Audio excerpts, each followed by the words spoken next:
All right, we'll also come to this with the National Commissioner of Correctional Services, that's Makgothi Thobakgale, is currently visiting Waterval Prison in KwaZulu Natal, and this all follows an assassination attempt on the prison head. The attack comes just after another incident at Barberton Prison where an official was ambushed. And our reporter Lethiwe Mdluli joins us from Utrecht, of course, for more on this. And good to have you, Lethiwe. Very warm good morning to you. What can you tell us on the ground regarding what we understand are reports of an assassination attempt on one of the law enforcement authority heads? Well, good morning, Dumelo. I'm going to be joined by the National Commissioner in just a few minutes, but we're here because of the attempted assassination that was made on one of the officials at this prison. And of course, as you correctly mentioned, this follows another incident that took place at the Barberton Maximum Prison. And the Correctional Services Department is basically here to get an update and to check out the situation and find out more information on what happened. But right now, I'm joined by the National Commissioner, Mr. Thobakgale. I want to bring him in so that he can explain to us exactly what happened. Mr. Thobakgale, thank you so much for joining us at eNCA. You know, we have seen the statement that you released about the incident that took place at this prison. Take us through what happened. Well, what happened here is that the head of center, the maximum center, was attacked, shot at as she was leaving the correctional facility to go home. It was around 4 o'clock. The date was the 30th of October. She survived the attack. She was shot at with more than 6 bullets. So she ended up in the hospital. The case was opened with SAPS. I came to visit her just 2 days after that at the hospital and also had an interaction with the South African Police Service. The investigation is at an advanced stage.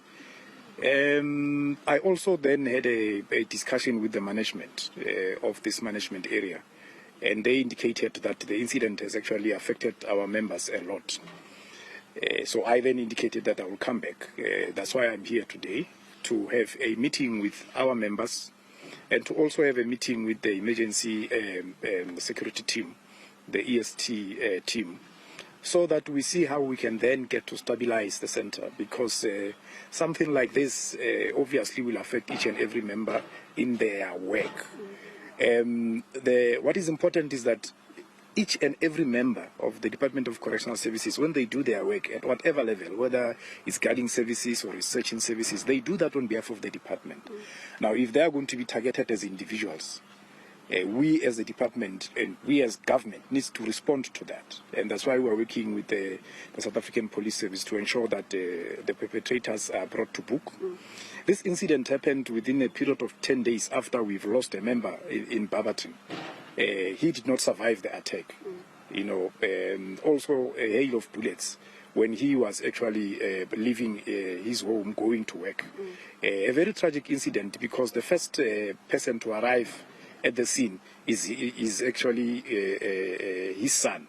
Now, we cannot have a situation where our members are brutalized like this, and as a department and as I indicated as government, we don't take steps. What is also alarming is that these perpetrators also terrorize communities around our centers. So the drive also is to mobilize with CPFs and members of the communities that are concerned, so that we can bring these perpetrators to book. Commissioner, are there any indications? I know that the case is with the SAPS right now, in terms of the investigations to show exactly what caused this. Are there incidents within the prison that might have caused the attack on the head of this prison? Well, that is part of the investigation, and I would not want to comment on behalf of SAPS in this regard.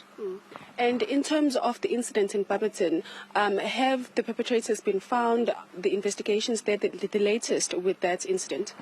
Well, even with that one, the investigation is still going on. Yes. What are your worries in terms of these attacks on your officials? Our worries, as I've indicated, is that our members make decisions on a daily basis as they do their work. They don't make those decisions as individuals. They make those decisions as members of the Department of Correctional Services.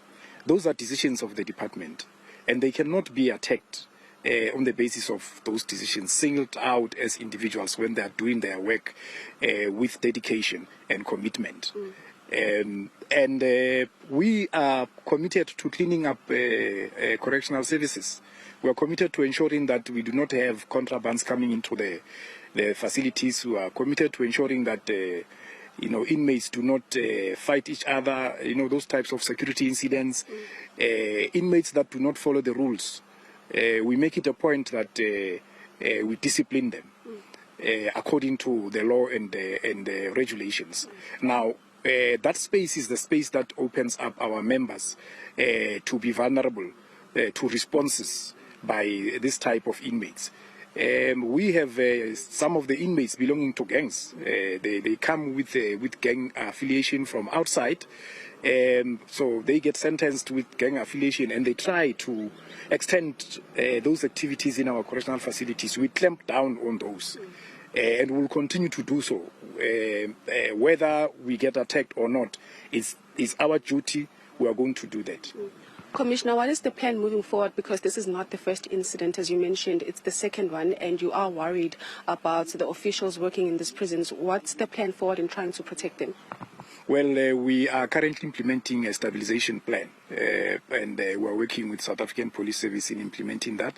We started already last week with a cleanup exercise where there was a specialized team that came to search. We are going to continue with those activities. As I've indicated, we will also interact and mobilize with the community, for us to unite against these types of crimes. And, Commissioner, just shortly, do you think that this is emanating from within the prisons, or it's organized crime from the outside? Well, there's a combination of the two. We are the last, chain with regards to the criminal justice system. We receive all types of criminals that are sentenced. Some are actually still in the remand detention section of the department. People who have committed murders, people who have committed cash in transit, people who are involved in drugs, human trafficking. These are serious crimes, and they get into our facilities, and we have to ensure that we rehabilitate them, we correct them. 24/7, we are with them, and it really takes a lot of doing for us to be able to do that. We have a population of more than 147,000, and we have around 38,000 correctional officials. Not even all of them actually work inside the correctional facilities. It's less than half of that number that works inside the correctional facilities. Now, you can imagine the type of pressure that we are under. And lastly, Commissioner, I just wanted to find out from the officials that are working here following this incident. You were in a meeting with some of them. How are they feeling? Are they okay with coming to work following this attempted assassination? Well, the correctional facility is operating 24/7. Our members are obviously concerned.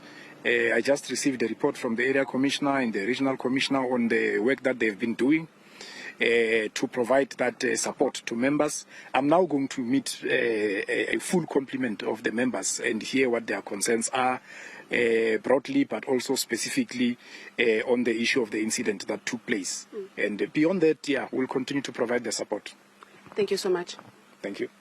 Well, there you have it, Tumelo. That is the National Commissioner, Mr. Thobakgale, just basically taking us through what took place within the grounds of this prison. We are hearing from the National Commissioner that there is a strategy that they've put in place to protect officials that work within prisons.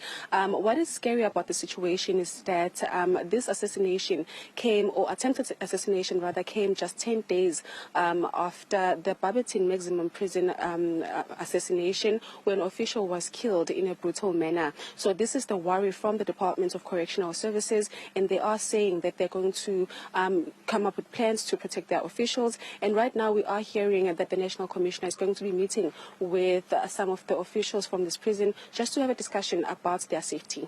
Yeah, quite concerning indeed to see once again the spotlight being placed on the attack, the blatant attack on law enforcement officials, Lethiwe. But thank you so much, colleague, for bringing this story for us to the fore.